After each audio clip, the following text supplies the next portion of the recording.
죄송스럽고 참 부족함이 많고 연약하다 할지라도 이 시간에 고개를 들어 영광의 왕을 찬양하는 시간 되길 바랍니다. 네, 다시 한번 찬양드립니다. 고개 들어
세상죄를 지고 가는 어린 양으로서 우리를 위하여 아버지 되어 주셨습니다.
되었을 뿐 아니라 우리 서로가 화목하게 되었습니다. 이것은 오직 예수 그리스도의 은혜인 줄로 믿습니다. 아멘. 우리 18장 예수 피를 흘린 것 찬양드립니다.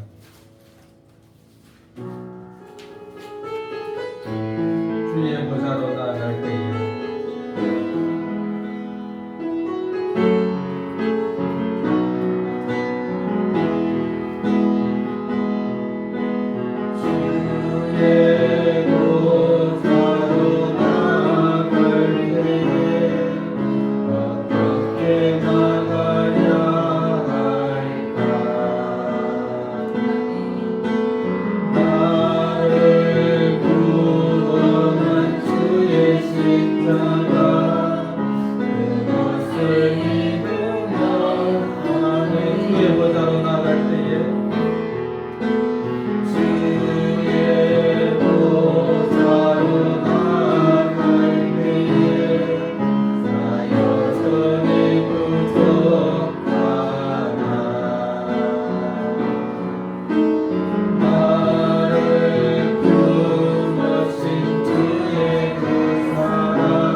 아니라 우리의 의가 아니라 예수님의 십자가의 보혈입니다.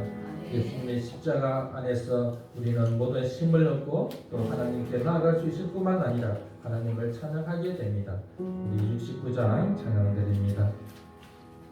우리 보좌 앞에 모였네. 우리 이 시간에 주님 앞에 정말 찬양하며 예배하며 나아가겠습니다.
하나님은 우리에게 은혜를 베푸사 복을 주시고 그의 얼굴빛을 우리에게 비추사 주의 도를 땅 위에 주의 구원을 모든 나라에게 알리소서. 하나님이여 민족들이 주를 찬송하게 하시며 모든 민족들이 주를 찬송하게 하소서. 온 백성은 기쁘고 즐겁게 노래할지니 주는 민족들을 공평히 심판하시며 땅 위의 나라들을 다스리실 것임이니이다. 하나님이여 민족들이 주를 찬송하게 하시며 모든 민족으로 주를 찬송하게 하소서. 땅이 그의 소산을 내어 주었으니 하나님 곧 우리 하나님이 우리에게 복을 주시리로다. 하나님이 우리에게 복을 주시니 땅의 모든 끝이 하나님을 경외하리로다. 아멘. 우리를 자기 백성 삼으신 삼위일체 하나님께 모든 영광을 드립니다. 하나님은 예수님을 건축자들이 버린 머릿돌로 삼아 새 이스라엘인 교회를 세우셨습니다. 이 머릿돌이신 예수님은 사방에서 누르는 힘에도 끄떡이 없는 완전하신 하나님이시며 사람이시며 죄가 없으신 분이십니다. 죄인을 위하여 십자가에서 죽기까지 하나님의 말씀에 순종하셨습니다. 죄의 힘을 결박하고 사탄을 멸하여 자기 백성을 구원하신 만유의 주님이십니다. 우리를 견고한 머릿돌 위에 세워 구원을 보장해 주심으로 감사와 찬양을 드립니다. 이 시간 성령님과 모퉁이의 머릿돌 되신 예수님을 의지하여 예배를 드립니다. 저희들의 예배를 받아 주옵소서. 저희들에게 은혜를 베푸셔서 우리를 향한 하나님의 사랑을 또 알게 하시고 회복해 하옵소서. 예수 그리스도의 십자가 사랑을 묵상하게 하소서. 구원이 오기까지 삼일체 하나님의 신실하심과 오래 참으시고 자비하심을 깊이 무게감 있게 생각하게 하소서. 그 사랑을 알고 깨달아 내 기분 내 감정대로 사는 것이 아니라 은혜를 입은 자로서 합당하게 살게 하소서. 예수 그리스도 이름으로 기원하옵나이다. 아멘. 찬양드립니다. 찬송가 5장.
사도신경 우리의 믿는 바를 고백하겠습니다.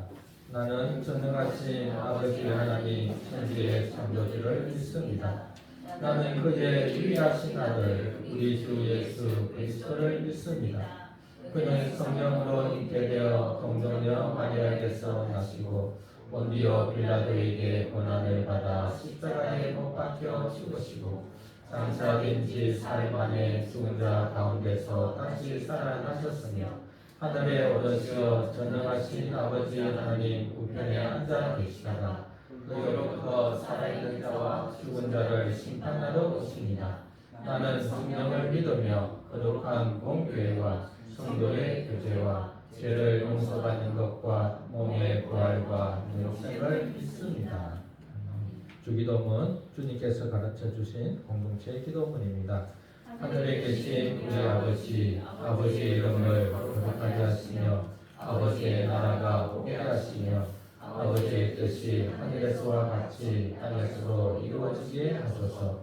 오늘 우리에게 필요할 양식을 주시고 우리가 우리에게 잘못한 사람을 용서하여 준 것 같이 우리 죄를 용서하여 주시고 우리를 시험에 빠지지 않게 하시고 악에서 도와소서. 나라와 권능과 영광이 영원히 아버지의 것입니다. 일찍 신앙 고백 하나님을 알아갑니다. 제3조 기록된 하나님의 말씀. 우리는 하나님의 말씀이 사람의 뜻으로 보내지거나 전달되는 것이 아니라 사도 베드로가 말한 대로 성령의 감동을 정하신 것이라 고백한다. 그 후에 하나님께서는 우리와 우리의 구원을 위하여 특별한 방법으로 선지자와 사도들과 같은 자신의 종들에게 명하셔서 계시된 말씀을 기록하게 하셨다. 하나님께서는 자신의 손가락으로 율법의 두 권을 기록하셨다. 그러므로 우리는 이 기록을 성경이라 부른다. 찬송가 309장 드립니다.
선하시고 인자하신 사랑의 주 하나님 아버지, 한 주간 동안 주님의 날개 아래 우리를 보호하시고 가족이 함께 모여 은혜 가운데 거하게 하셨다가 주님의 손으로 불러주신 하나님 아버지 감사드립니다.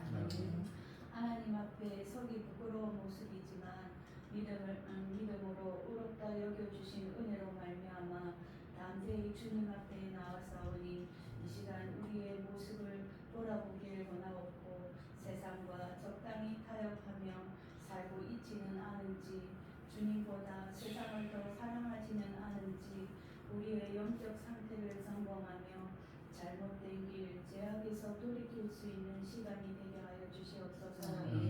우리의 생각과 뜻과 고집을 주님 앞에 내려놓고 잠잠히 주님을 바라보며 열망과 걱정과 근심이 사라지고 몸과 마음이 회복되며 교회로서 그리스도의 충만한 은혜를 누리게 하여 주시옵소서. 하나님께서 주신 은사와 재능을 통하여 주님 나라를 위해 사용케 하여 주시옵소서. 먼저 그의 나라와 그의 의를 구할 때 채워주심을 경험하며 살아 역사하시는 하나님의 능력을 체험케 도와주시옵소서. 우리 교회를 통해서 하나님의 나라가 확장되는 귀한 은혜가 있게 하여 주시옵소서. 우리가 좁은 문 협착한 길을 결단하고 나아갈 때에 모든 일들 속에 믿음으로 감사로 이기며 거룩한 길로 인도하여 주시옵소서. 우리의 마음문을 찬양으로 성령으로 활짝 열어 하나님의 말씀을 듣기를 원합니다.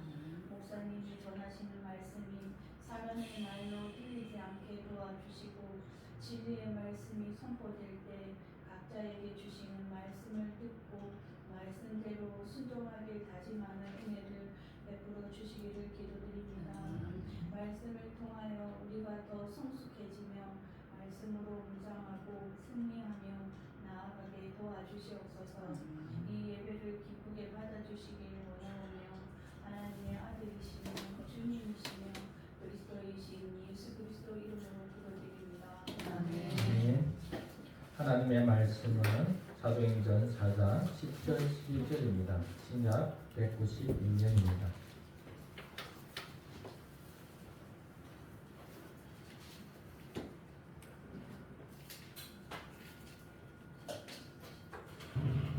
신약 192면 사도행전 4장 10절에서 12절 2절입니다. 다 찾았으면 합독합니다. 시작. 너희와 모든 이스라엘 백성들은 알라. 너희가 십자가에 못 박고 하나님이 죽은 자 가운데서 살리신 나사렛 예수 그리스도의 이름으로 이 사람이 건강하게 되어 너희 앞에 섰느니라. 이 예수는 너희 건축자들의 버린 돌로서 진모퉁이의 머리털이 되었느니라. 아멘. 네, 예수님은 이스라엘을 세우는 머릿돌이라는 제목으로 말씀을 전합니다. 여러분 추석 명절을 잘 보냈습니까? 네. 저번 시간에 우리가 추석을 맞이해서 사도들처럼 성령이 충만하여 복음을 전하자라는 제목으로 설교했고, 그래서 친구들 만나면 복음을 전할 수 있기를 원했는데 어떤 결과들이 있었는지 모르겠습니다. 다시 한번 저번 주 말씀을 약간 요약 설명해 보면, 왜 우리가 사도들처럼 성령 충만을 우리는 회복해야 하는가 했을 때 세상 사람들이 복음을 싫어한다고 말씀을 드렸습니다. 복음을 싫어한다는 것은 복음을 말하는 우리를 싫어한다는 거죠. 그 말은 우리가 믿음으로 살아갈 때에 우리를 그렇게 좋게 보지 않는다는 겁니다. 그렇기 때문에 복음을 전하는 것도 싫어하고, 특히 예수님의 죽으심과 부활을 싫어하죠. 또 부활을 더 싫어합니다. 왜 그러냐면 예수님이 죽는 것은 사람이니까 죽을 수 있지, 예수님이 죽었는데 부활했다, 이것은 안 믿기는 거죠. 지금의 과학적 사고로 인해서 합리성을 가지고 있어서 합리적이지 않으면 다 잘못이다, 이렇게 여기잖아요. 회사에서 잘못은 뭐냐면 이윤을 창출하지 않으면 다 잘못입니다. 회사의 설립 목적은 이윤 창출이거든요. 제가 경영학과 나와가지고 이거 하나 배웠습니다. 남는 건 이거 하나 남네요. 경영의 목적은 이윤 창출이다. 그래서 회사에 들어와서 학물이 선하고 착하고 뭐 이렇게 해도 돈을 벌어내지 못하면 잘못됐다는 거죠. 그것은 뭐냐? 합리성이에요. 합리성을 가지고 우리 기독교를 바라보고 예수님의 부활을 생각하면 맞다고 생각하는 거죠. 그래서 우리를 싫어합니다. 싫은 사람들에게 복음을 전하면 더 싫어하겠죠. 그럴 때 무엇이 필요할까요? 담담이 필요하죠. 그래서 우리는 성령의 충만함, 회복이 있어야 된다 이렇게 말합니다. 담대할 때 복음을 전할 수 있죠. 듣든지 아니 듣든지 그냥 해보는 겁니다. 안 들어도 좋다. 핍박해도 좋다. 우리 금요 한반 기도할 때 이 담담에 대해서 조금 설명하면서 가데스 바네아에서 가나안 땅으로 들어갈 때 담담이 부족해서 가나안 땅에 들어가지 못했다 이렇게 말씀을 드렸죠. 담담이 부족하지 못한 것은 하나님을 신뢰하지 못하기 때문이죠. 그것을 우리에게 적용하면 성령 충만하지 못하기 때문에 하나님을 신뢰하지 못하고 그러므로 말미암아 두려움이 오는 거죠. 그래서 어떤 분은 이렇게 말을 해요. 우리 신자에게 가장 큰 적은 뭐냐? 뭐 나쁜 짓 하는 것, 뭐 이런 것도 적이고 그렇지만 두려움이다 이렇게 말해요. 두려움. 두려움이라는 것은 하나님을 신뢰하지 못하는 거죠. 다른 말로 하면 믿지 못하는, 즉 하나님을 진실로 믿지 못함으로 오는 두려움이 우리의 최대의 적이다 이렇게 말하는 것을 봤습니다. 그 말도 일리가 있다고 생각이 됩니다. 이 두려움을 극복하는 것은 오직 성령의 충만함, 우리 안에 성령이 계신데 그 성령의 역사심이 풍성해질 수 있도록 하는 거죠. 그렇게 하기 위해서는 우리는 다시 말씀으로 돌아가야 된다 이렇게 말씀을 들었습니다. 말씀을 읽고 연구하고 묵상하고 이것을 안 해버리면 어느 순간 우리는 세상에 삼킴을 당합니다. 여러분은 어떻게 보냈습니까? 저희들은 어쩔 수 없이 명절날 우리는 예배를 드려요. 그러다 보니까 그 예배로 우리의 믿음을 붙들어줘요. 내가 예배를 안 드렸다면 명절날 그 막 손님들 오고 분주하고 이렇게 할 때 성경을 읽을 사람도 없을 때 내 마음을 붙잡아 주었을까 아마 어렵지 않나 싶습니다. 그래서 어쩔 수 없이 예배 드리는 그것이 나를 잡아줬고 마지막 날 또 우연히 다른 교회에 방문하게 됐는데 기도회를 하더라고요. 10월날. 그래서 기도회를 하면서 명절을 참 이렇게 마무리하는구나. 그런 은혜의 시간이었습니다. 오직 말씀과 함께 있을 때 우리의 마음을 붙잡아줘요. 그것을 다시 한번 기억하면 좋겠습니다. 이제 오늘 말씀 모퉁이의 머릿돌 대신 예수님에 대해서 다시 한번 설명을 하고자 합니다. 사도행전 4장 1절에서 12절의 내용이 한편으로 보면 사도들의 행적이죠. 한편으로 보면 사도들이 성령에 충만하여 담대함을 복음을 전했다는 내용이고 또 한 측면에 보면 그들이 담대하게 복음을 전했는데 그 내용이 뭐냐면 예수님이 모퉁이 돌의 머릿돌이 되셨다고 말씀하십니다. 그래서 우리는 예수님의 머릿돌 되심을 안 살펴볼 수가 없는 거예요. 그냥 넘어가 버리면 성경을 우리는 더 자세히 알지 못하는 거죠. 오늘 모퉁이의 머릿돌 대신 예수님 이 부분을 한번 살펴보려고 합니다. 오늘 인용한 11절 말씀은 시편 118편 22절 23절에 있는 말씀을 베드로가 인용했습니다. 항상 신약의 선지자나 신약의 사도들이 구약 말씀을 많이 인용하죠. 제가 한번 읽어보겠습니다. 건축자가 버린 돌이 진 모퉁이의 머릿돌이 되었나니 이는 여호와께서 행하신 것이요 우리 눈에 기이한 바로다. 이렇게 베드로가 시편 118편 21절에서 23절 인용을 했는데 또 머릿돌 되신다는 것을 예수님도 생전에 한번 말씀하셨어요. 혹시 기억이 나시나요? 포도원 농부에 비유해서 한번 말씀을 하세요. 그리고 에베소서에서 바울이 또 한번 말씀을 하세요.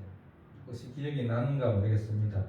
제가 한번 읽어드릴까요? 예수께서 이르시되 너희가 성경에 건축자들이 버린 돌이 모퉁이의 머릿돌이 되었나니 이것은 주로 말미암아 된 것이요 우리 눈에 기이하도다 함을 읽어본 일이 없느냐. 마태복음 21장 41절에 있는 말씀입니다. 포도원 비유를 막 하면서 마지막에 이 말씀을 하시죠. 그리고 에베소서 2장 20절에 바울이 이렇게 말합니다. 너희는 선지자들과 사도들의 터 위에 세우심을 입은 자라. 그리스도 예수께서 친히 모퉁이의 머릿돌이 되셨느니라.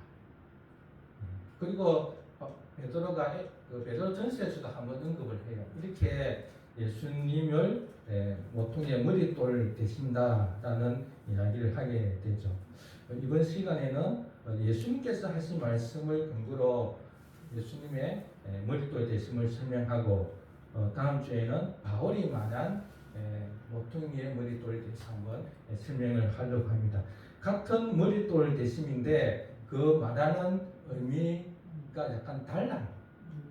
그래서 이 부분을 한번 살펴보려고 합니다. 다윗은 이 시편을 통해서 자신이 이제 머릿돌이다 이렇게 생각을 하고 있는 거죠. 그는 사울과 그의 신하들로 인하여 버림을 받았습니다. 즉 버림을 받았다는 것은 많은 쫓김을 당하고 참 고생을 많이 했다는 것을 말하죠. 사울에 의해서 그는 쫓겨서 그렇게 광야로 그리고 다른 나라에 가서 살다가 하나님의 세우심으로 말미암아 이스라엘 나라를 왕국으로 만드는 위대한 왕이 되었습니다. 다윗은 부족 국가, 즉 지파 연명체로 있던 한 민족을 왕국으로 만드는 역할을 다윗이 하게 됩니다. 그래서 다윗이 머릿돌이 되신 거예요. 머릿돌, 우리 사진 한번 보셨나요? 네. 거기 머릿돌 보면 머릿돌이 특별히 좀 크지 않나요? 다른 돌에 비해서. 왜 클까요? 온 사방의 힘을 지탱해야 됩니다. 머릿돌이 약해서 찌그러져 버리면 그 집은 무너져 버려요. 모든 그 사방 아래 위에 그 힘은 이 머릿돌 기초석에 딱 받쳐주기 때문에 이 기초석이 흔들려 버리면, 무너져 버리면 그 집은 무너져 버린 거죠. 그래서 기초석이다, 제일 중요한 근원이다 이렇게 말합니다. 그래서 이 다윗이 기초석이라고 말할 때 다윗의 기초, 다윗이 머릿돌로서 강해야 그 강함 위에 그 나라가 세워지는 거죠. 그래서 기초석의 의미를 다시 한번 생각해 보시고, 기초가 제일 중요하다. 그 집에 제일 중요한 것은 기초라는 거예요. 기초석. 기초석이 흔들리면 집은 흔들린다. 기초석이 단단하면 집도 견고하다. 그래서 그 집 전체는 어디에 의지했냐? 이 기초석, 머릿돌에 의지했다는 거예요. 이런 거와 같죠. 포도나무 가지가 있고 열매가 있고 줄기가 있는데 이 모든 것은 어디에 연결되어 있죠? 뿌리예요. 그래서 뿌리가 제일 중요한 거예요. 뿌리가 썩어버리고 뿌리가 가뭄에 말라버렸다면 나무 전체는 죽어버리고 열매를 맺지 못한다는 거예요. 그래서 열매가 중요하냐, 가지가 중요하냐, 줄기가 중요하냐, 이게 아니라 제일 중요한 것은 뿌리다. 그래서 뿌리가 견고하냐 견고하지 않느냐에 모든 게 좌우되어 있다. 이게 오늘 설교의 핵심입니다. 여러분 어디에 있냐? 여러분들이 기초석이 예수 그리스도냐, 세상의 돈이냐, 부처냐? 그럼 그 돈이 무너지냐 안 무너지냐? 부처가 무너지냐 안 무너지냐? 어떤 사람이 무너지냐 안 무너지냐? 어떤 상황 환경 여건 속에서 그 죽음까지도 삼킬 수 있는 그 능력, 이길 수 있는 능력, 견고한 반석 위에 여러분이 서가 있냐 서가 있지 않냐? 여러분이 어떤 사람이냐가 중요한 것이 아니라 내가 서가 있는 그 돌, 머릿돌이 중요하냐 안 중요하냐, 견고하냐 안 견고하냐에 달려있다는 거예요. 이게 오늘 말씀의 어떤 핵심입니다. 다시 돌아가서 다윗은 자기 스스로도 이스라엘을 지탱하는, 이스라엘을 왕국으로 세운 머릿돌이다 이렇게 말씀하시면서 그렇게 세워주신 하나님을 찬양했죠. 왜 그런가 우리가 한번 살펴보면 모세와 여호수아가 이스라엘 민족들을 애굽에서 가나안 땅으로 인도하였죠. 모세는 광야에서 가데스 바니아까지, 즉 모압 평지까지만 인도했어요. 모압 평지에서 그 요단강을 지나면 이제 길가리고 가나안 땅이에요. 그래서 가나안 땅에 들어가지 못하죠. 가나안 땅은 여호수아를 통해서 들어갑니다. 그런데 그들은 왕이 아니에요. 그들은 그냥 하나님이 한 그 왕이 아니라 한 지도자 또는 통솔자, 이렇기 때문에 그들은 왕이 아니기 때문에 그냥 그들은 죽어버려요. 그러면 이제 12지파가 자기들끼리 그냥 우리처럼 말하면 민주주의로서 살아갑니다. 민주주의로서 왕이 없는, 지금도 우리는 왕이 없는 주권 국가잖아요. 그래서 그때의 왕은 보이지 않는 하나님과 그 하나님의 말씀이죠. 그 말씀의 체제 위에 살아갑니다. 그리고 그 말씀은 누가 가르쳤을까요? 레위인들.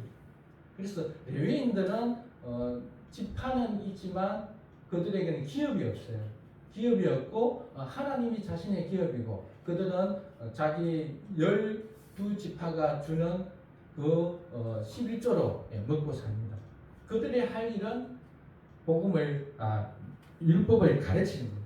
그리고 율법대로 사나 살지 않아 감독하고 다스리는 역할을 하게 됩니다. 그리고 제사장을 세워서 그들이 잘못했으면 제사를 드려서 다시 하나님과 관계를 회복하게 하는 거죠.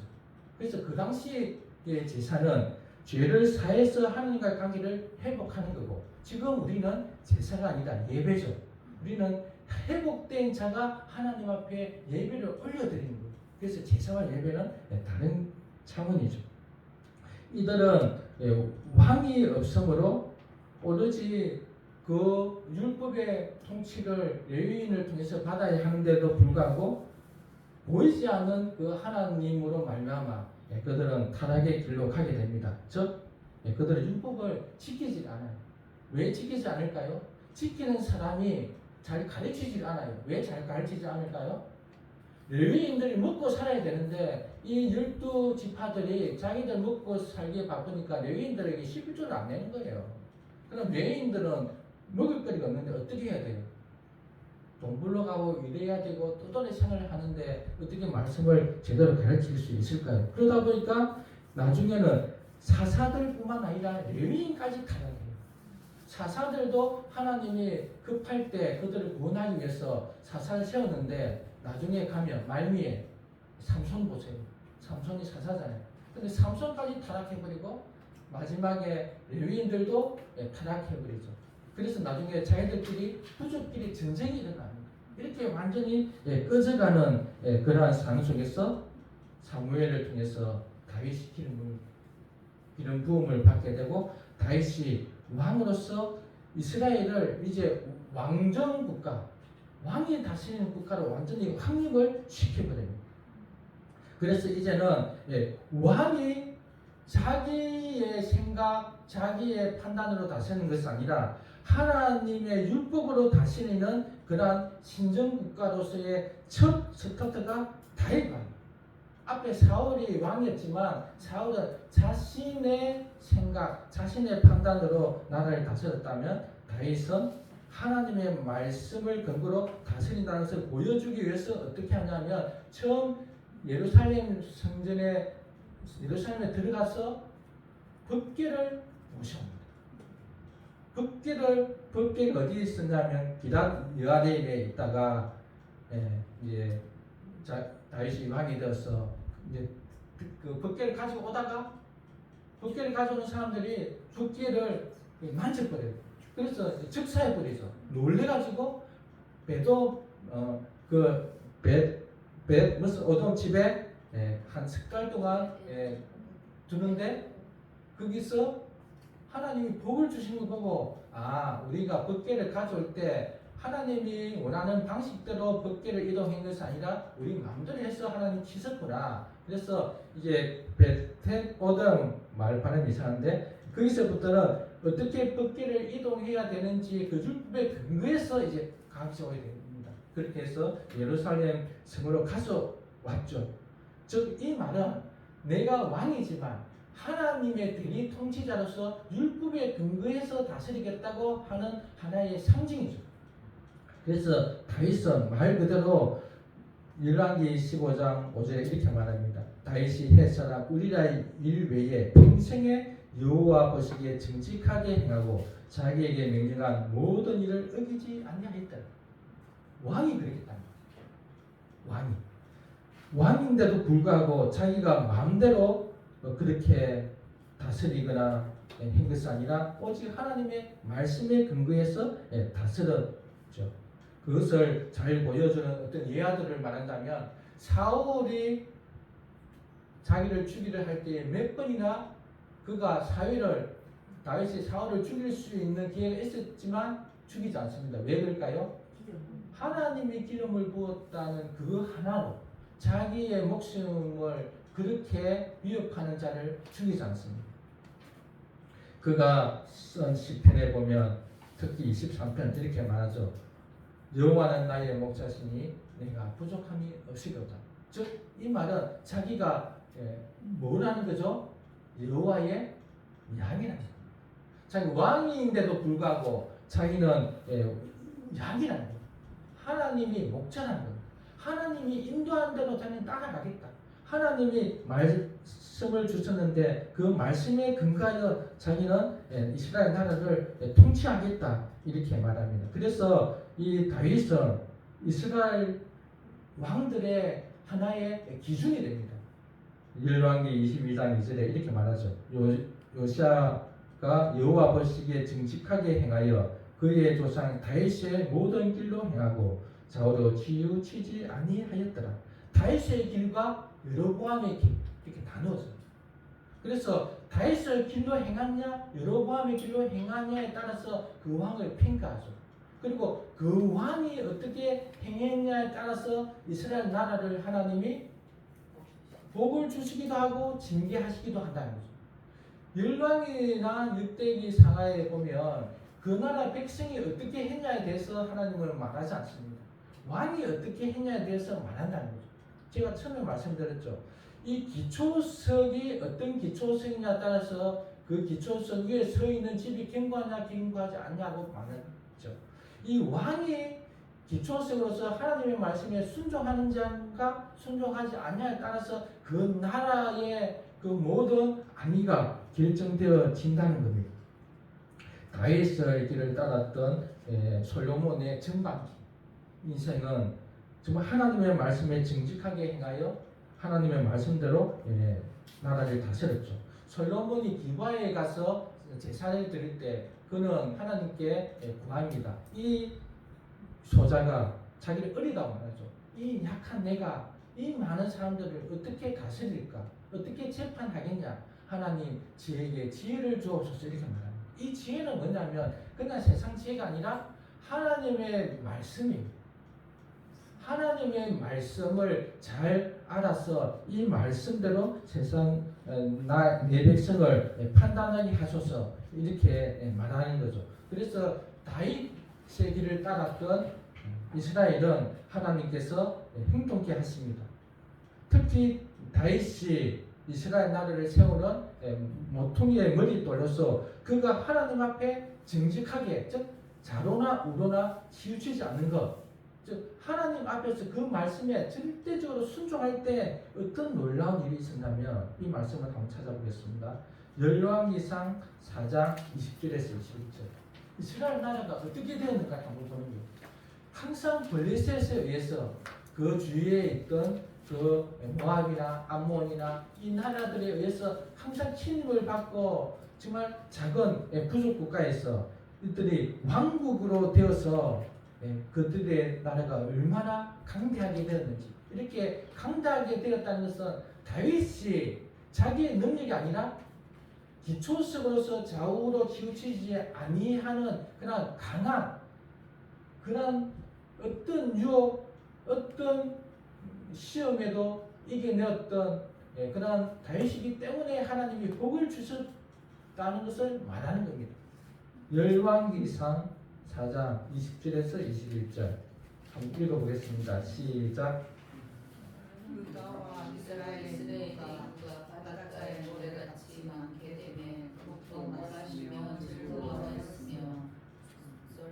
21절도 시작. 솔로몬이 그 강에서부터 블레셋 사람의 땅에 이르기까지와 일곱 지경에 미치기까지의 모든 나라를 다스리므로 솔로몬이 사는 동안에 그 나라들이 조공을 갖춰 승전하라.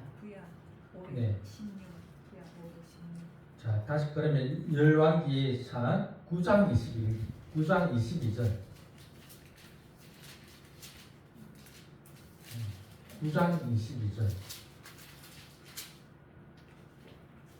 읽겠습니다. 시작. 다만 이스라엘 자손은 솔로몬이 노예를 삼지 아니하였으니 그들은 군사와 그 신하와 오감과 대장이며 명고와 마병의 지휘관이 되면하더라. 네. 다윗의 뒤를 이은 다윗의 그 왕권을 확립하고 그 뒤에 이은 솔로몬이 하나님의 말씀에 절대적으로 순종할 때 어떻게 되었냐면 나라가 부강해지고 그 백성들은 노예 종이 없었다는 거예요. 그 놀라운 거 한번 찾아볼까요? 열왕기상 10장 21절에서 27절. 열왕기상 10장 21절에서 27절. 시작. 21절. 네. 솔로몬 왕이 마시는 그릇은 다 금이요 에바노나무 그릇들도 다 안성이라. 그는 기회 없이 솔로몬의 시대에 흔들리기 여기지 아니하면 왕이 바다에 다시스 배를 두어 여호와와 함께 얘기하고 그 다시스 배로 3년에 한 번씩 금과 은과 상어와 무늬와 공작을 실어왔습니다. 솔로몬 왕의 기사와 지혜가 세상에 그 너무보다 큰지라. 온 세상 사람들이 다 하나님께서 솔로몬의 마음에 주신 지혜를 들으며 그의 얼굴을 보기 원하여 그들이 각기 예물을 가지고 왔으니 곧 은그릇과 금그릇과 꽃과 벼락과 황과 향료와 말고세라. 해마다 그리하였더라. 솔로몬이 명고와 마병을 모으매 명고가 1,400대요 마병이 12,000명이라. 명고성에도 두어 예루살렘 왕에게도 두었으며 왕이 예루살렘에서 오늘 돌같이 흔하게 하고 백당복을 평지에 공나무같이 많게 하였더라. 네. 기초색이 모퉁이의 머릿돌이 경고할 때 하나님의 말씀에 순종함으로 좌우나 우로나 치우치지 않을 때 하나님이 이 나라를 세상 어느 나라보다도 복되게 만들어 주신 거죠. 이것을 우리는 하나님의 나라다 이렇게 말합니다. 즉 하나님의 나라가 뭐라 그랬죠? 통치라 그랬잖아요. 하나님의 나라는 하나님의 통치죠. 하나님의 통치는 안식이죠. 에덴 동산에서 아담과 하나가가 선악과를 따먹지 않았을 때에 에덴 동산은 하나님의 다스림으로 말미암아 안식을 누렸던 것처럼 다윗과 솔로몬의 그 율법에 통한 통치로 말미암아 이스라엘 백성은 이렇게 안식을 누리게 됩니다. 즉 머릿돌이 견고하면 그 집이 견고하다는 거죠. 그 나라는 견고합니다. 즉 그 백성도 평안한 거죠. 견고한 머릿돌이라는 것은 결국 하나님의 율법책에 기록된 대로 살아가는 것을 말합니다. 실상을 생각하면 이 다윗이 머릿돌이라고 했을 때 즉 머릿돌은 모든 사방의 힘을 다 받아야 되잖아요. 받아내야 되잖아요. 견뎌내야 되잖아요. 모든 사방의 유혹이 얼마나 많았겠냐. 그 주위에 모든 사람들은 다 우상을 숭배하고 있었잖아요. 그 당시 문화는 다 신론이거든요.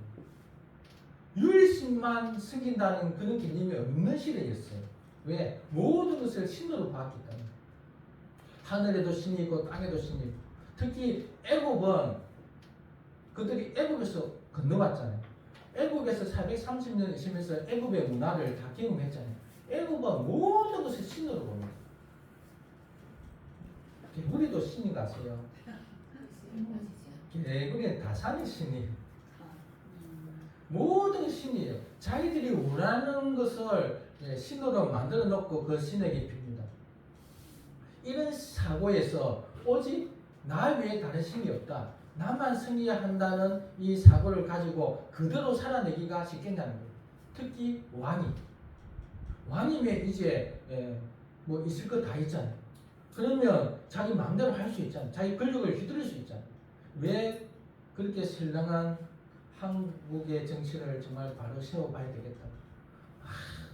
우리 백성들을 정말 안정되게 살리겠다고 의욕을 가지고 정치 세계만 들어가면 사람이 변질되냐는 거예요. 왜? 권력의 맛을 봤기 때문에. 구신구신하잖아요. 가만히 있어도 막 특히 옛날 검사 같은 경우에는 막 영감님 가잖아요. 영감님 오셨습니까? 막 하잖아요.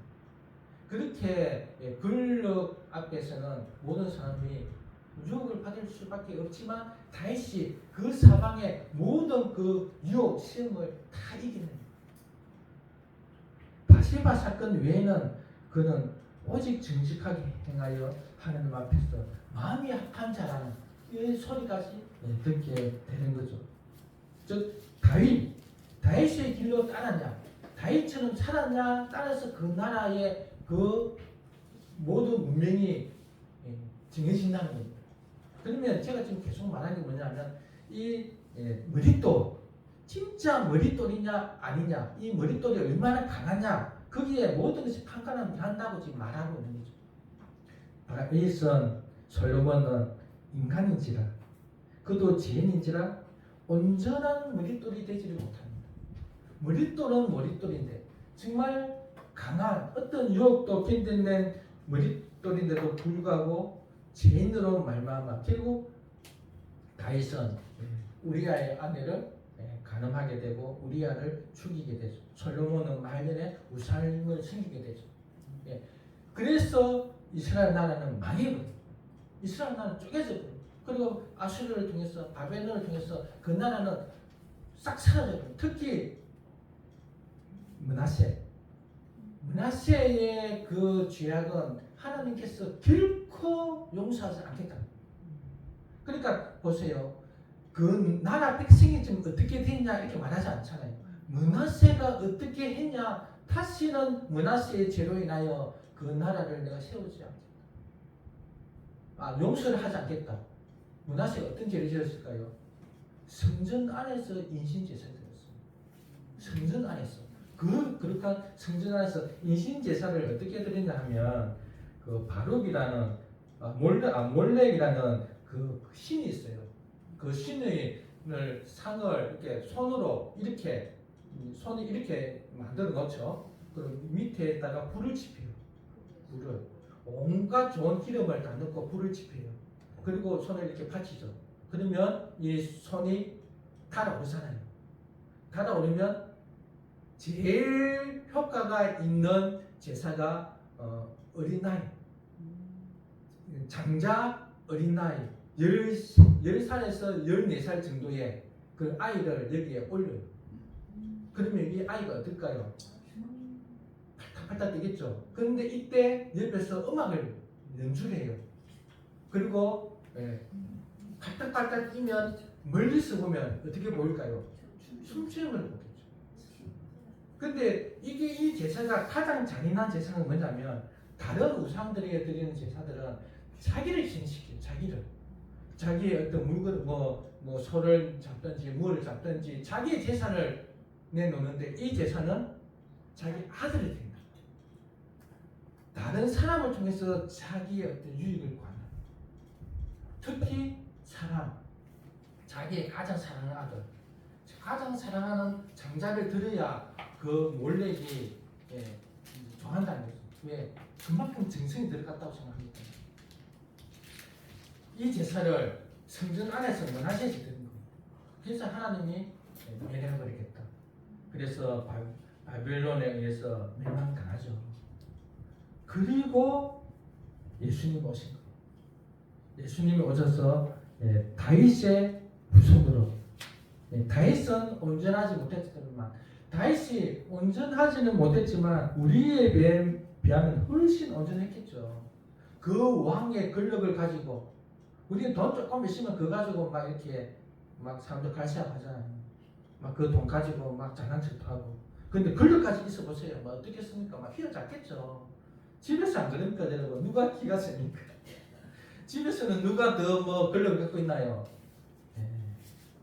다윗은 그럼에도 불구하고 인간이기 때문에 실수가 있고 그 유혹에 빠져서 죄를 지어서 나라가 온전히 못했다면 다윗의 자손 중에 영원하신 왕 예수 그리스도가 오셔서 진정한 머릿돌이 되신 거예요.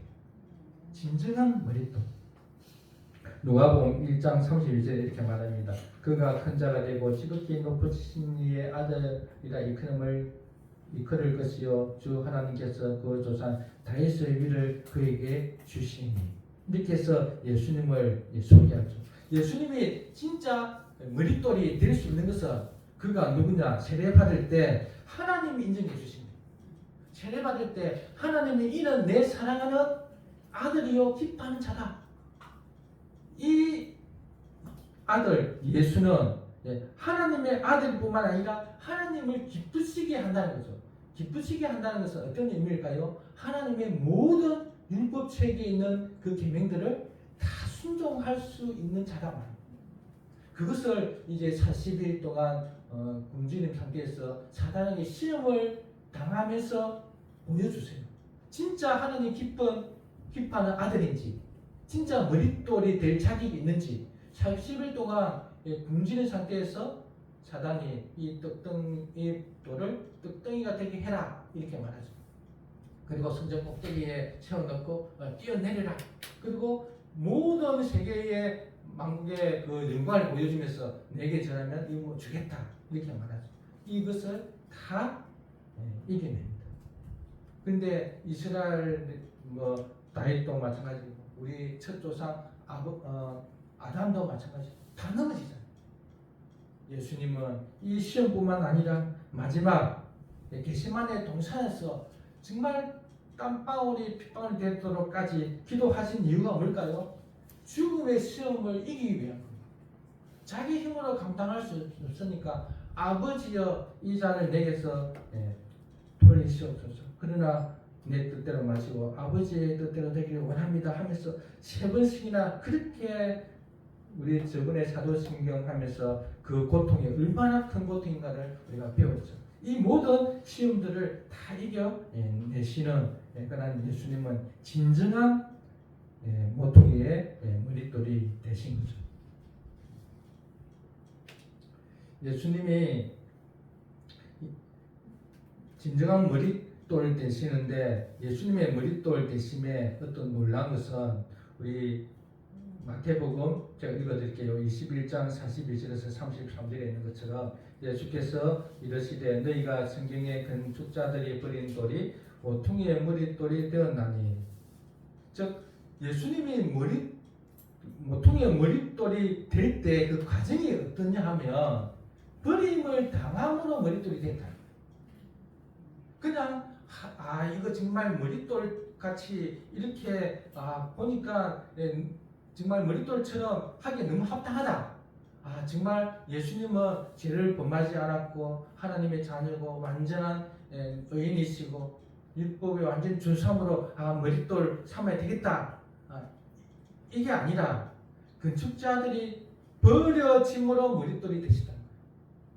이게 이해되세요?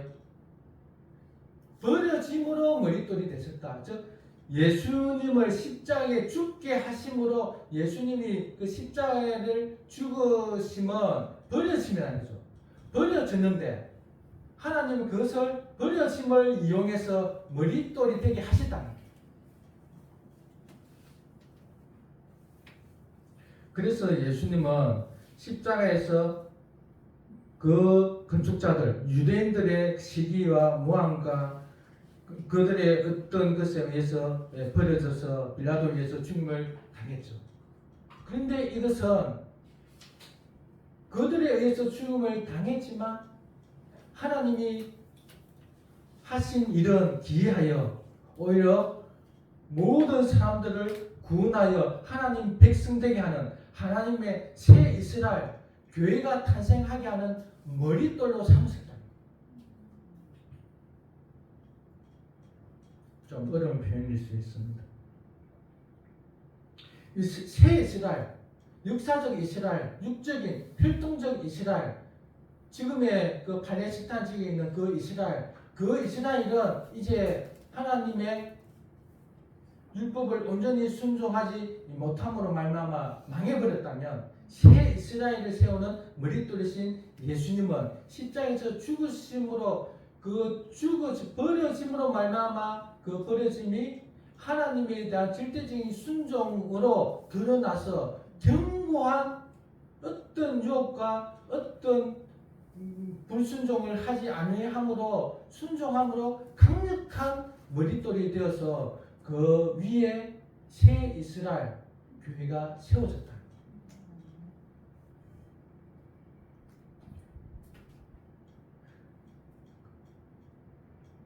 그렇기 때문에 사도행전 2장 36절에 이렇게 말하죠. 그런즉 이스라엘 온 집은 확실히 알지니 너희가 십자가에 못 박은 이 예수를 하나님이 주와 그리스도가 되게 하셨습니다. 하나님이 주, 세상 그 지역의 주가 아니라 로마 시대 때의 그 황제보다 월등한 만유의 주가 되게 하시고 그 주가 이제 세상을 특히 교회를 다스리는 왕으로 삼으셨다. 왕으로 삼으시고 성령을 보내심으로 성령을 받은 자기 백성을 세우는데 그게 뭐냐? 교회라는 거예요. 그러면 교회에 소집된 우리는 어디에 있느냐? 그리스도 안에 있다는 거죠. 그리스도의 그 모퉁이 돌 위에 우리가 세워져 있는 거예요.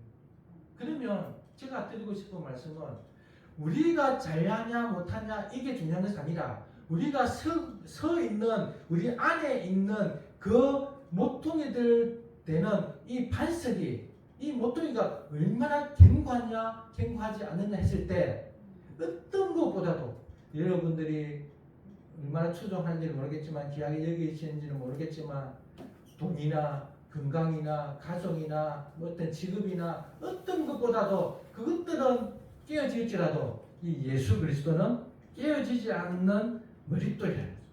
그 위에 내가 있다면 나는 안전하다. 다른 말로 나의 구원은 확실하다는 겁니다. 여러분이 어디에 서 있습니까? 성령을 믿음으로 말미암아 여러분들은 그리스도 위에 서 있는 하나님의 백성인 줄 믿습니다. 그래서 교회는 망하지 않는다는 겁니다. 지역 교회 한 교회는 무너질 수 있고 문을 닫을 수 있지만 하나님이 세우신 보편교회, 즉 예수님이 오셔서 그 세우신 교회는 지역에서는 문을 닫을 수 있지만 여기까지 세워져서 즉 보편교회 보이지 않는 그 하나님의 백성은 주님 오실 때까지 보존될 줄로 믿습니다. 왜? 예수님을 기초석으로 머릿돌로 세웠기 때문이에요. 예수님이 무너지지 않는 이상 교회는 무너지지 않는 거죠. 근데 그 교회가 우리라는 거예요. 그러면 이것을 이제 열매의 관점에서 본다면 우리는 이스라엘 백성들은 거룩의 열매를 맺지 못함으로 실패하였고 그 건물 성전이 허물어져 버렸다면 우리의 이 거룩의 열매는 실패할 수 없다. 우리가 세상은 작은 죄로 짓고 이런 죄 저런 죄 막 이렇게 짓지만 이것은 그냥 작은 죄일 뿐이지 이 죄로 인해서 하나님과 예수 그리스도의 기초 위에 세워진 나는 그 위에 세워져 있는 거예요. 왜? 기초석이 무너지지 않기 때문에. 그 기초석이 뭘까요? 주는 그리스도시요 살아계신 하나님의 아들이라는 것을 믿는 그 믿음만 있다면 주님이 그리스도시고 구세주라는 그 믿음만 있다면 내가 어떤 죄를 지어도 그것은 무너지지 않는다는 거예요. 다른 말로 하나님의 백성에서 탈락되지 않는다는 거예요. 내가 살인을 하든 내가 사기죄를 지었던 그것 때문에 천국 가는 하나님 백성으로서의 그 지위는 뺏기지 않는다는 거예요. 제가 이렇게 말하면 신문 기자가 분명히 들었다면 이거 아마 신문에 날 거예요. 그만큼 확고하다는 거예요. 나의 노력, 나의 의지, 나의 열심, 내가 율법을 지켜냈냐 안 냈냐 거기에 따라서 우리가 하나님 백성 되는 게 아니라는 거예요. 그러면 나의 노력으로 하나님께 가는 거잖아요. 믿음으로 간다 했잖아요. 어떤 믿음? 주는 그리스도시요 살아계신 하나님의 아들이라는 확실한 믿음. 그런데 이제 이 믿음이 확실하다면, 이 믿음을 고백할 수 있을 때의 성령이 있다면 살인을 할 수 있겠냐고, 남을 사기칠 수 있겠냐고요. 예수님이 십자가에 죽으심으로 말미암아 주가 되셨고 내 죄로 말미암아 예수님이 죽으셨는데, 그런 지식을 알고 있는 자가 살인을 할 수 있고 남을 사기칠 수 있겠냐고요. 내가 예수님을 믿는다고 말하면서 살인을 하고 사기죄를 짓는 사람은 말은 믿는 거지 실상 믿는 게 아니겠죠. 안 그렇습니까? 성령이 안 계시겠죠. 그런데 우리가 조심해야 될 것은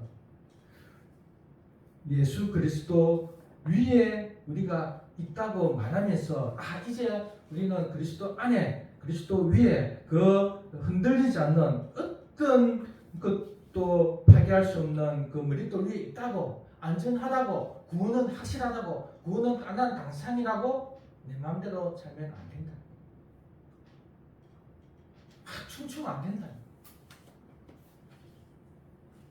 그래서 첫 번째는 나의 어떤 행위, 어떤 생각으로도 나의 구원은 반석이신 예수님, 머릿돌이신 예수님 위에 있기 때문에 취소되지 않는다.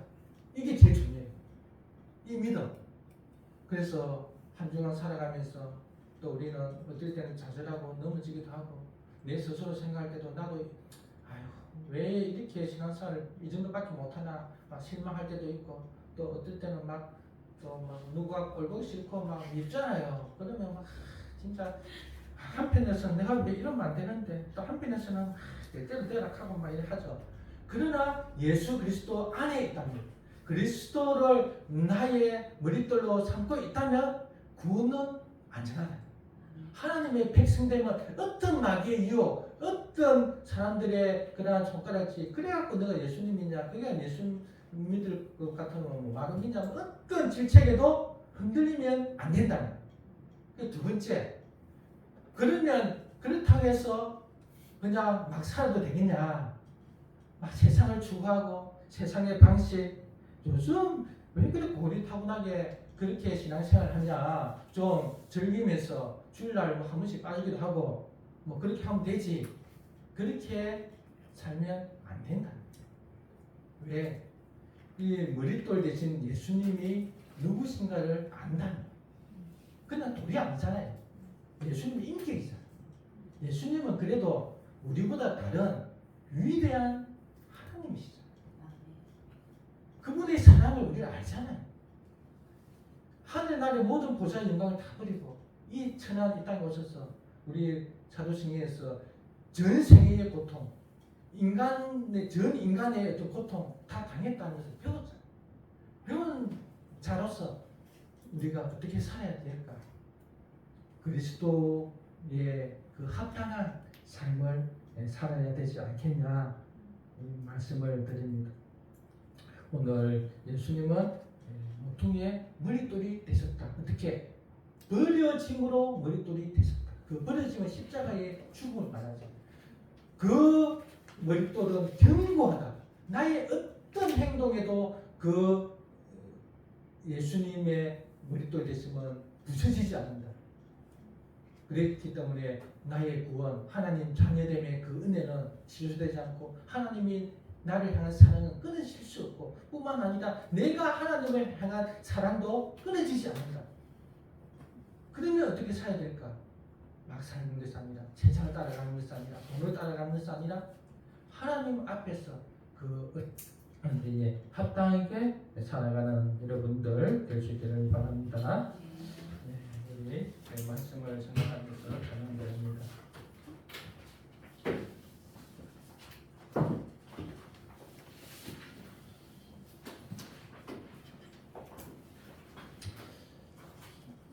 우리 찬양기 7장 우리에게 소원이 하나님의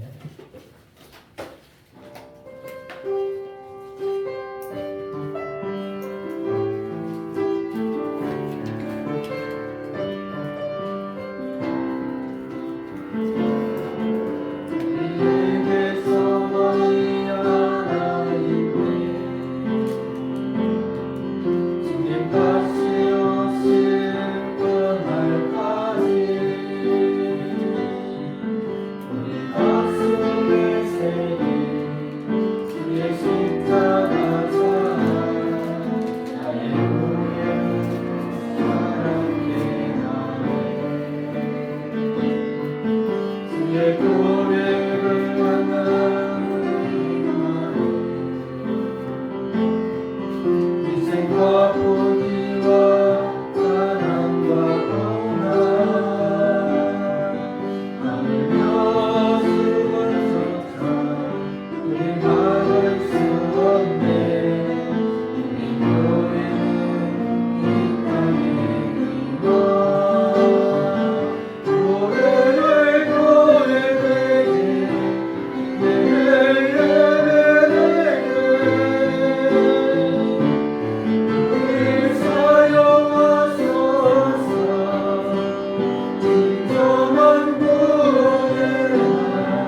우리 합심해서 동정을 기도합니다.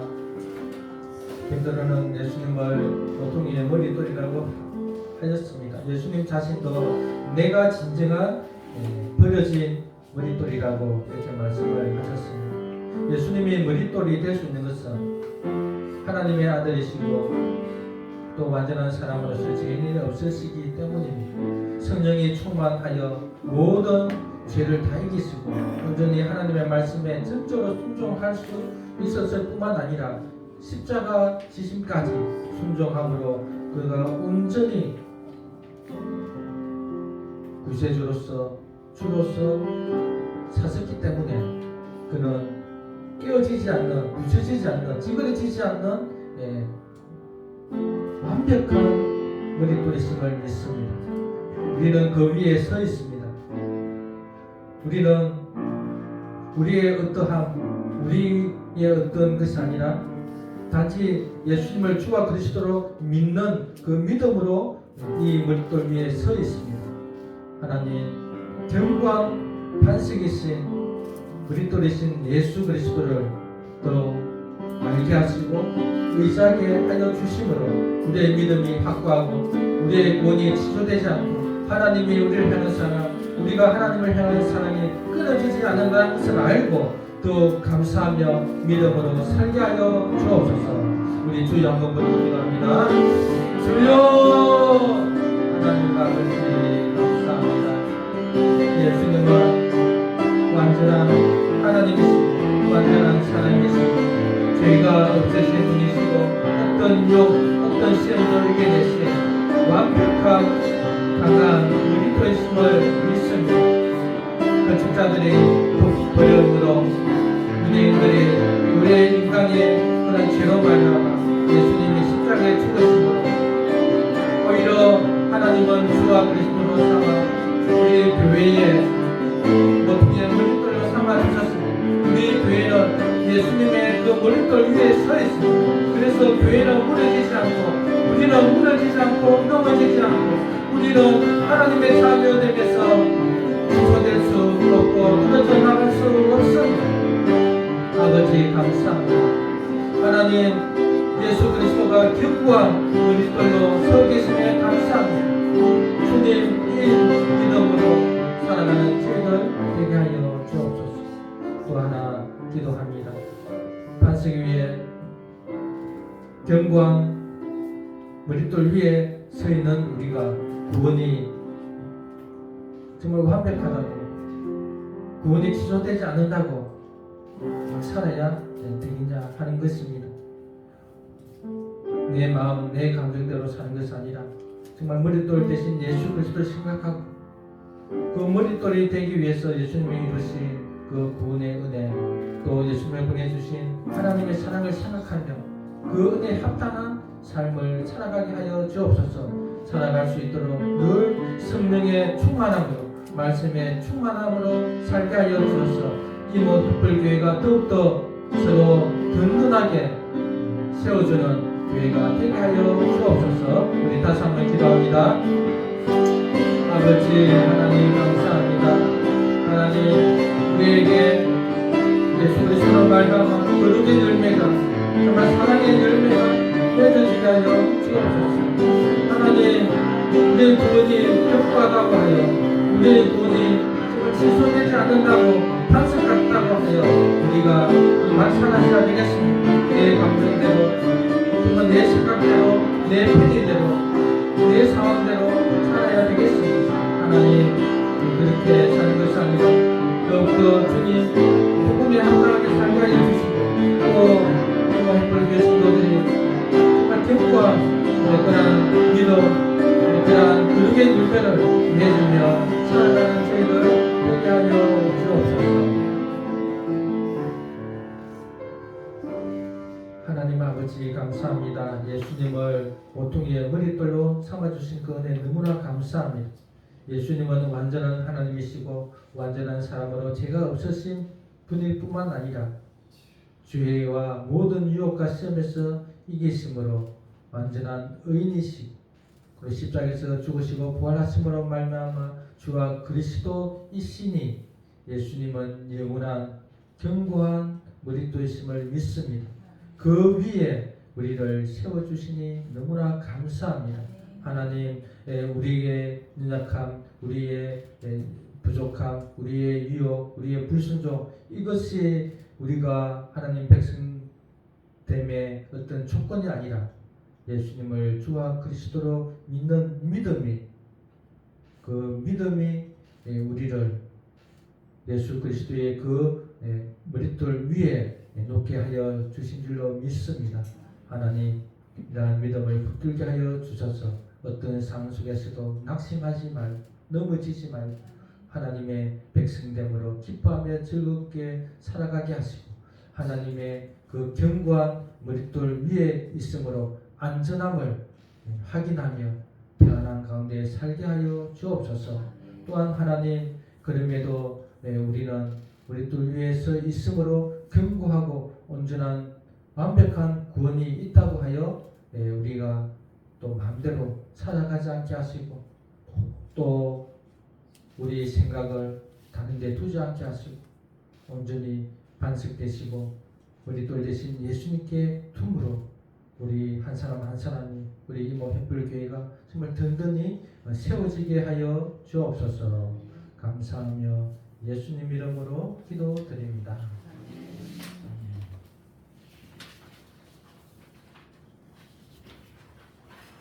예배드리러 오신 분들 주님의 이름으로 환영합니다. 서로 눈을 보고 인사하겠습니다. 반갑습니다. 인사하기 바랍니다. 추석 명절 잘 보내게 하시 하나님께 감사합니다. 우리 임시공동의회가 임시공동회의 자주 합니다. 그죠? 자동차를 구입했는데 이것을 교회로 편입하는 교회 재산으로 삼는 임시공동의회를 하겠습니다. 등록 회원들은 참여할 수 있습니다. 다음 주 9월 29일 3시에 예배당에서 하겠습니다. 이번 주에 화수목금 유라교회 김강 목사님 오셔서 책을 집필하려고 합니다. 지금 책 한 권 냈거든요. 두 번째 책을 쓰려 하는데 여기서 좀 이제 초보겠죠. 쓰려고 합니다. 그렇게 아시고 있으면 좋겠습니다. 가을 사경에 10월 15일부터 17일 있습니다. 우리 가을 사경에 정말 열심히 기도로 준비해서 참 희심자가 있기를 바라고 우리의 믿음도 또 견고해지고 또 못 들어본 아마 이 경남의 사경에 부흥회 많이 하는데 그리스도의 십자가라는 제목으로 아마 사경회나 부흥회 하는 데는 거의 없을 겁니다. 우리 많은 사람들에게 알려서 듣게 하면 좋겠습니다. 우리 찬송가 546장 드리시고 우리 봉헌하겠습니다. 546장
감사한 금 드렸습니다.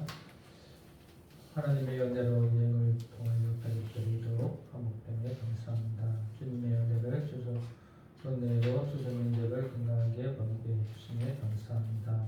명절 중에도 함께 하시고 지켜주심 감사드립니다. 하나님 아버지 감사합니다. 저희들을 견고한 머릿돌 위에 세워주신 놀라운 하나님의 은혜 사랑 감사합니다. 어떤 상황 속에서도 우리의 구원은 취소되지 않을 줄로 믿습니다. 하나님 우리에게 이렇게 구원받은 자로서 하나님 앞에 예배드리며 살아가는 저희들 되게 하여 주시니 감사합니다. 오늘도 저희들의 예배를 받아주신 줄로 믿습니다. 하나님 우리 성도들이 일상에서 살면서 또 귀한 헌금을 올려드립니다. 감사헌금, 11조헌금, 또 성경헌금, 목조헌금, 주전헌금 드렸습니다. 주님 우리 성도들이 이 땅에서 하나님의 복을 받게 하여 주시고 또 하나님의 사명을 잘 감당케 하옵소서. 건강하게 하시고 가정의 평화를 주시고 또 영육간에 강건케 하여 주시고 물질의 은혜를 주셔서 좀 하나님의 것으로 말미암아 누리며 또 많은 사람들에게 그 물질을 나누어 주며 이 땅에 소외된 사람 없이 또 어려운 사람 없이 같이 하나님의 백성으로 살아갈 수 있도록 모든 것들을 허락하여 주옵소서. 하나님 11조헌금을 드린 성도 위에 특별히 함께하여 주셔서 그 사람을 경고케 하여 주시고 그 가정에 물질의 어려움이 없게 하여 주옵소서. 하나님의 모든 것은 다 하나님의 것이오니 주님이 필요하신다면 풍성하게 채워주실 줄로 믿습니다. 하나님 또 감사한 음을 들었습니다. 추석 명절을 잘 보내게 하시니 감사합니다. 우리 성도들이 낙심하지 않고 시험에 빠지지 않고 또 이렇게 주님 앞에 오게 하여 주시고 또 같이 예배드리게 하여 주시니 감사합니다. 하나님 또 여행을 통해서 가족이 또 화목하게 예배 감사하다고 드렸습니다. 주님 이 가정에도 주님이 주 되시며 주의 말씀의 통치가 실현되어 그 가정에 복이 있게 하여 주옵소서. 오늘도 귀한 헌금을 올릴 수 있게 하심에 감사하며 예수님 이름으로 기도드립니다. 아멘. 자, 일어나서 57장 찬양 드리시고 주도록 예배드리겠습니다.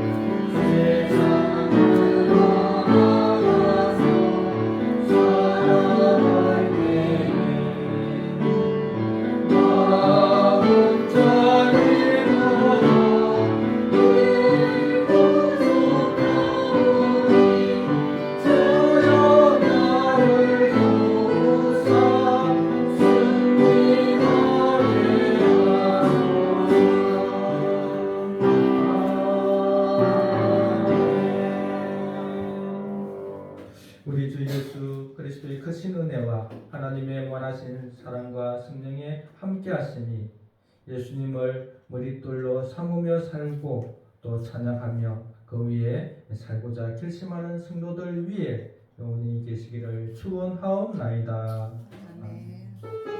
아멘.